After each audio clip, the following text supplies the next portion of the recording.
1997 में Robert Kiyosaki ने एक बुक लिखी। इस बुक ने आते ही मार्केट में धूम मचा दी और बन गई एक best selling book. Robert Kiyosaki के दो पिता थे। एक तो उनके रियल फादर, जिन्हें वे पुअर डैड कहा करते थे, यानी गरीब पिता, और उनके फ्रेंड माइक के पिता को वो अपना मुंह बोला पिता मानते हैं और उन्हें वे कहते हैं रिच डैड। उनके जो रियल फादर है वो काफी पढ़े लिखे हैं, वो एक कॉलेज में प्रोफेसर है, लेकिन उनकी पूरी जिंदगी में पैसों को लेकर बहुत ही ज्यादा स्ट्रगल रहा और यही वजह है कि रॉबर्ट उन्हें पुअर डैड कहते हैं। और वहीं दूसरी ओर इनके जो मुंह बोले पिता है, वो कम पढ़े लिखे हैं, लेकिन फिर भी वो एक बहुत बड़े बिजनेसमैन है और एक कामयाब इंसान है, और इसी वजह से रॉबर्ट उन्हें रिच डैड। रॉबर्ट कियोसाकी अपनी book rich dad poor dad में बताते हैं कि जब वे 9 साल के थे तो स्कूल में दूसरे अमीर बच्चों को देखकर उनके मन में भी अमीर बनने की तमन्ना होती थी, और इसीलिए एक दिन उन्होंने अपने पुअर डैड से पूछा कि अमीर कैसे बना जा सकता है। लेकिन उनके जो रियल फादर थे पुअर डैड, उनके पास इसका कोई जवाब नहीं था, और उन्होंने कहा कि तुम अपने दोस्त माइक के पिता से इसका जवाब पूछो, क्योंकि वो तुम्हें इस सवाल का जवाब अच्छी तरह से दे सकते हैं। और फिर रॉबर्ट अपने रिच डैड के पास जाते हैं और उनसे अपना सवाल पूछते हैं, और वहीं से रॉबर्ट की फाइनेंशियल एजुकेशन का एक बहुत ही महत्वपूर्ण सिलसिला शुरू होता है। उनके रिच डैड उन्हें लाइफ की डिफरेंट स्टेजेस पर अमीर बनने के लिए और हमेशा अमीर बने रहने के लिए कुछ इंपॉर्टेंट लेसन बताते हैं, और इसी के साथ इस बुक में वो कई सारी चीजें बताते हैं, जैसे कि पैसों को किस तरह से मेंटेन करना चाहिए, पैसों को काम पर किसे लगाएं, और ऐसी कौन सी गलतियां हैं जिसकी वजह से गरीब हमेशा गरीब ही रहता है। और इसके अलावा वो बताते हैं कि अगर गरीब इंसान भी इसमें बताई हुई बातों को फॉलो करे तो वो भी जल्दी से अमीर बन सकता है। तो अब हम बात करते हैं उन इम्पोर्टेंट लेसन के बारे में। तो नंबर 1 यहाँ पर आता है कि अमीर लोग कभी भी पैसों के लिए काम नहीं करते। जनरली लोग अमीर बनने के लिए बहुत ही ज्यादा मेहनत करते हैं। उनकी कोशिश ये होती है कि उन्हें एक ऐसी नौकरी मिल जाए जिससे कि हर महीने उन्हें अच्छी सैलरी मिलती रहे, और नौकरी मिलने के बाद वो पूरी डेडिकेशन और मेहनत के साथ अपनी जॉब पर जाते हैं, और इसी के साथ वो ऐसे ट्रैप में फंस जाते हैं जहां से वो कभी निकल ही नहीं पाते। और कई सारे लोग इस तरह से अमीर बनने के लालच में एक रेड रेस का हिस्सा बन जाते हैं। उन्हें पता होता है कि महीने के एंड में सैलरी मिलने वाली है, और इसी वजह से वो लोन पर बड़ा घर लेते हैं, गाड़ी खरीदते हैं, क्रेडिट कार्ड से महंगी महंगी चीजें खरीद लेते हैं, और फंस जाते हैं एक ऐसे ट्रैप में जहाँ से निकलना बहुत मुश्किल हो जाता है, क्योंकि आपने जो चीजें लोन पर ली है आपको उनका लोन भी पे करना है, और उस लोन को पे करने के लिए आपको कई सालों तक नौकरी करनी पड़ेगी, और आपकी नौकरी से जो भी अमाउंट आएगा उसमें से मैक्सिमम अमाउंट आपको लोन पे करने में ही चला जाएगा। और इसी तरह से कई सारे लोगों की जिंदगी लोन पे करने में और नौकरी करने में ही निकल जाती है। अब सवाल ये आता है कि पैसों के लिए काम ना करें तो क्या करें। अमीर लोग जो होते हैं वो पैसों के लिए काम नहीं करते, वो कुछ ऐसा करते हैं जिसकी वजह से पैसा उनके लिए काम करता है, और वो क्या ऐसा करते हैं इसका जवाब आपको आने वाले कुछ पॉइंट्स में मिल ही जाएगा। लेसन नंबर 2, लोगों को फाइनेंशियल एजुकेशन सिखाना क्यों जरूरी है।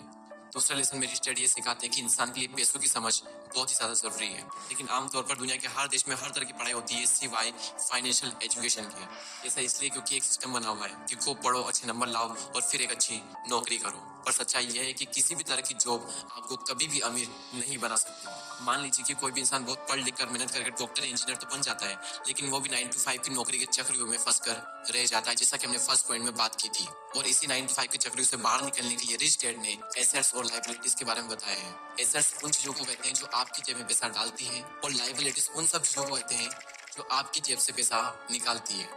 एग्जाम्पल के लिए अगर आपने अपने किसी घर को रेंट पर दिया है तो उसे हम कहते हैं एसेट्स, क्योंकि वो घर आपकी जेब में पैसा डाल रहा है। और वहीं दूसरी ओर अगर आप एक न्यू कार लोन पर लेते हैं तो उसे हम कहते हैं लायबिलिटीज, क्योंकि वो कार आपकी जेब से पैसे निकाल रही है। और अमीर बनने के लिए सबसे ज्यादा जरूरी चीज है कि आप एसेट्स खरीदें और लायबिलिटीज को जितना हो सके उतना कम करें। और ये सब बातें आपको दुनिया के किसी भी स्कूल में नहीं सिखाई जाती, क्योंकि वहां पर तो सिर्फ आपको अच्छी जॉब हासिल करने के बारे में ही सिखाया जाता है। ये कभी भी नहीं सिखाया जाता कि अपने पैसों को ग्रो कैसे कराया जाए, और इसीलिए फाइनेंशियल एजुकेशन का सीखना बहुत ही जरूरी है। थर्ड लेसन है कि अपने काम से काम रखो। इस लेसन में रिच डैड ने बताया है कि काम से जॉब करने वाला इंसान कोई भी ऐसा दूसरा काम कर सकता है जो उसके इनकम को बढ़ाए। इसके लिए जरूरी नहीं है कि शुरुआत बड़े लेवल से ही की जाए, क्योंकि हर किसी के पास इतना पैसा नहीं होता। आप अपनी नौकरी करते हुए भी अपना कोई भी पसंदीदा काम कर सकते हैं। एग्जाम्पल के लिए कोई इंसान स्कूल में टीचर है तो वो उसका प्रोफेशन है, ना कि उसका बिजनेस।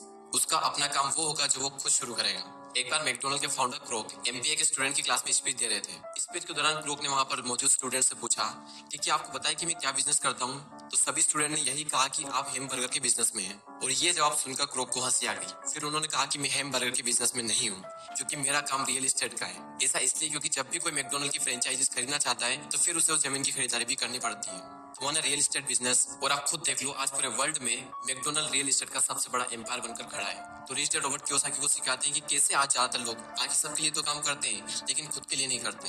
इसलिए इंसान को चाहिए कि अपना फोकस खुद पर भी करें, लेकिन इसका मतलब ये बिल्कुल भी नहीं है कि आप अपनी नौकरी छोड़ दें। वो तो ये कहना चाहते हैं कि आप अपनी नौकरी के साथ साथ आप अपने एसेट वाले पहलू को भी मजबूत करने पर फोकस करें।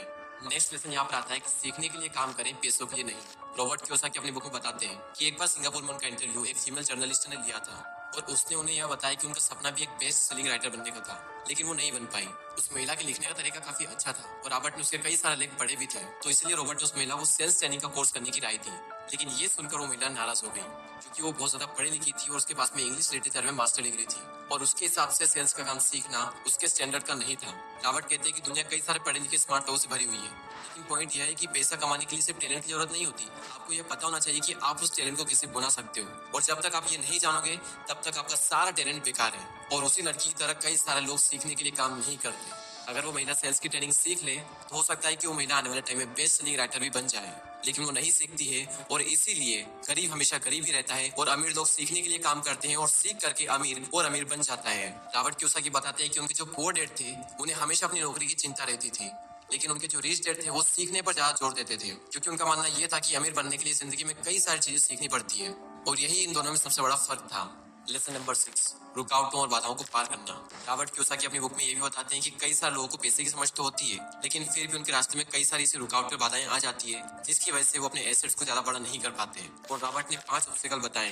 पहला है डर। दुनिया का कोई भी इंसान हो उसे पैसों का नुकसान तो बुरा लगता ही है। पैसे को गंवाने का डर अमीरों को भी बहुत ज्यादा होता है, लेकिन प्रॉब्लम यह है कि पैसे का नुकसान होने के बाद उस कंडीशन से निपटा कैसे जाए। इंपॉर्टेंट ये है कि आप अपने फेलियर को किस तरह से लेते हो। अमीर और गरीब के बीच में सबसे बड़ा फर्क यही होता है कि वो अपनी असफलता का मुकाबला किस तरह से करते हैं। सेकंड जो ऑब्स्टिकल है वो है डाउट। पैसों को इन्वेस्ट करते समय हम सबके मन में डाउट होता है, जो कि हमें जाम कर देता है। हर किसी के मन में सवाल होता है कि अगर मैंने इन्वेस्ट किया हुआ पैसा डूब गया तो क्या होगा, अगर सब कुछ मेरे बनाए गए प्लान के हिसाब से ना हुआ तो। इस तरह के सवाल और डाउट से हम हमेशा डर जाते हैं और जिस भी काम को करने का सोचते हैं उसे शुरू ही नहीं कर पाते हैं, और इसी तरह से हजारों मौके हमारी आंखों के सामने से गुजर कर चले जाते हैं और हम देखते रह जाते हैं। दूसरा ऑब्स्टिकल है आलस, जो कि इंसान का सबसे बड़ा दुश्मन है और इंसान को कभी भी आगे नहीं बढ़ने देता। रॉबर्ट कहते हैं कि जो लोग सबसे ज्यादा बिजी होते हैं असल में वही लोग सबसे ज्यादा आलसी भी होते हैं। जिंदगी में हर टाइम पैसों के लिए काम करने वाले लोगों को ये बात समझनी चाहिए कि किसी भी चीज की अति गलत होती है। और अभी रिसेंटली आलस को दूर करने पर भी मैंने एक वीडियो बनाया है, तो अगर उस वीडियो को आपने नहीं देखा है तो प्लीज उस वीडियो को भी जरूर देखें। चौथा ऑब्स्टिकल है बुरी आदतें। रॉबर्ट कहते हैं कि अगर दो लोगों में कंपैरिजन किया जाए तो उनकी आदतों में बहुत ज्यादा फर्क होता है। साथ ही रॉबर्ट ये कहते हैं कि वो सबसे पहले खुद को पीस देते हैं और इसी वजह से वो खुद को फाइनेंशियली और इमोशनली ज्यादा मजबूत महसूस करते हैं। उनके कहने का मतलब ये है कि हर महीने जब आपके पास में पैसे आते हैं तो सबसे पहले अपनी सेविंग और इन्वेस्टमेंट के पैसों को अलग कर दें और उसके बाद अपने बिल्स वगैरह चुकाएं। तो अगर अमीर बनने की ख्वाहिश आपके मन में है तो ये आदत आपको डालनी ही पड़ेगी, भले ही हर महीने आपके पास कम ही पैसा क्यों ना आए। तो पहले खुद को पे करो और उसके बाद में दूसरे काम करो, और इससे आपके दो फायदे होंगे। पहला तो आपका पैसा भी बढ़ेगा और दूसरा आपके सामने कमाई के कई सारे अवसर आएंगे और आप उनका फायदा भी उठा सकेंगे। फिफ्थ ऑब्स्टिकल है अहंकार यानी ईगो। रिच डैड यह भी कहते हैं कि कुछ लोगों में अहंकार बहुत ही ज्यादा होता है और इसका यूज वो अपनी अज्ञानता को छुपाने के लिए करते हैं। वो कहते हैं कि मुझे जो भी नॉलेज है मैं उसी की बदौलत पैसे बनाने में कामयाब होता हूँ, और जो चीजें मैं नहीं जानता उनकी वजह से मैं अपने पैसों को गवा देता हूँ। इसलिए अगर किसी चीज की जानकारी आपको अच्छे से नहीं है तो अपनी ईगो को साइड में रखकर उस चीज को अच्छे से सीखें। अगर आप ये करते हो तो आप एक बहुत बड़े नुकसान से बच सकते हो। चलिए अब हम इस वीडियो की समरी देख लेते हैं। तो सबसे पहले हमने बात की कि रॉबर्ट के दो पिता थे, एक गरीब पिता और एक अमीर पिता, और अपनी 30 साल की लाइफ में उन्होंने अपने रिच डैड से जो कुछ भी सीखा वो उन्होंने अपनी book rich dad and poor dad में बताया है। तो नंबर 1 लेसन था अमीर लोग पैसों के लिए काम नहीं करते। नंबर 2 था लोगों को फाइनेंशियल एजुकेशन सिखाना क्यों जरूरी है, और इस पॉइंट में हमने बात की थी कि अगर आपको अमीर बनना है तो आपको एसेट्स खरीदने पड़ेंगे और लाइबिलिटीज को कम करना पड़ेगा। लेसन नंबर 3 अपने काम से काम रखो। लेसन नंबर 4 सीखने के लिए काम करें, पैसों के लिए नहीं। और लास्ट पॉइंट था रुकावट और बाधाओं को पार करना, और इस पॉइंट में रॉबर्ट कियोसाकी ने 5 ऐसे ऑब्स्टिकल बताए थे जिसकी वजह से आप अपने एसेट्स को बड़ा नहीं कर पाते, और वो 5 ऑब्स्टिकल कुछ इस तरह: डर, डाउट्स, आलस, बुरी आदतें और ईगो। और दोस्तों मैं आप सबको रिकमेंड करूंगा कि आप सबको ये बुक जरूर पढ़नी चाहिए। इस बुक की लिंक नीचे डिस्क्रिप्शन में है। ये बुक आपको हिंदी और इंग्लिश दोनों में ही मिल जाएगी। और अगर अभी तक आपने हमारे चैनल को सब्सक्राइब नहीं किया है तो सब्सक्राइब करके हमारी कम्युनिटी का पार्ट बने।